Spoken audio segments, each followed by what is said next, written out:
Happy Halloween, everyone! Well, after some deliberation on what I should do this spooky season, I decided to watch and review Fright Night, a seemingly more forgotten Danny Phantom episode.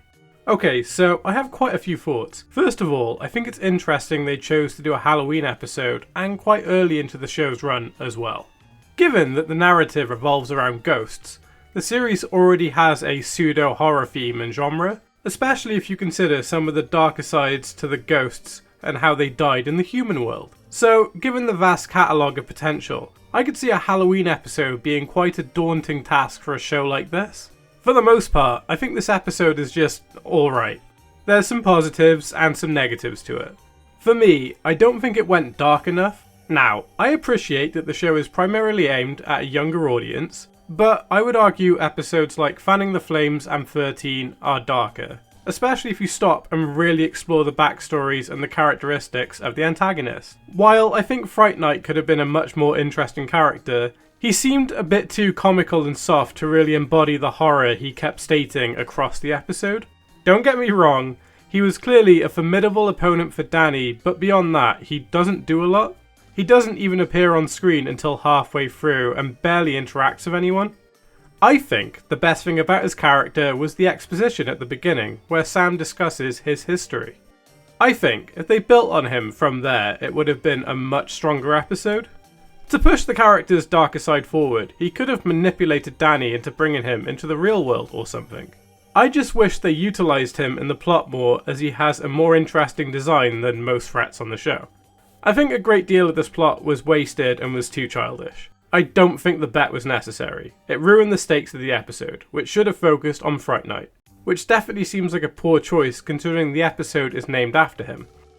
All the plot needed was Dash and possibly Mr. Lancer making fun of Danny and his Halloween plans or something. That would push Danny forward to prove them wrong and would make him seem more rootable, especially when things with the Fright Night went wrong. Instead, the bet is Danny's primary focus and he becomes so unbearable in this episode as Mr. Lancer judges everything he does. He becomes quite cocky by the end and it just isn't fun to watch. Sure, Danny confessing what he did is a good message for a younger audience, but I just don't think the bet was a good plot tool. For me, the biggest highlight of the episode was Mr. Lancer. If you know me or have seen other reviews, you know he's my favourite character on the show. I thought how unimpressed he was with clearly real horror was the funniest part of the episode. As I stated earlier, I don't think they needed to pit the two boys against each other. I think a slightly mean comment from him would have done the trick. I think they could have done a better job of alluding to the pumpkin motif. To make better use of the cast, I think the storm could have bewitched the pumpkin in town and Danny's parents could have been fighting it. That way it tightens the plot, makes better use of his parents outside of comedy, and makes the defeat seem less random. It's like the writers pulled the plot right out of a pumpkin for this one. As far as a Halloween story goes, I think it fits the bill. It has an intimidating villain, lots of imagery and allusion to the festivities, and attempts darker ideas than the norm. I just think they could have done more with the character. With a ghost as distinct as this, and as tied to a holiday as he is, I think there could have been a much more character-focused affair. The plot shouldn't have mattered as much as it did. That's just my thoughts though. I would love to hear what you all think in comments down below. If you like what you saw, can you please hit that like button and subscribe? It will help my channel continue to grow. Enjoy the spooky season and stay close as I try to post new content as often as possible.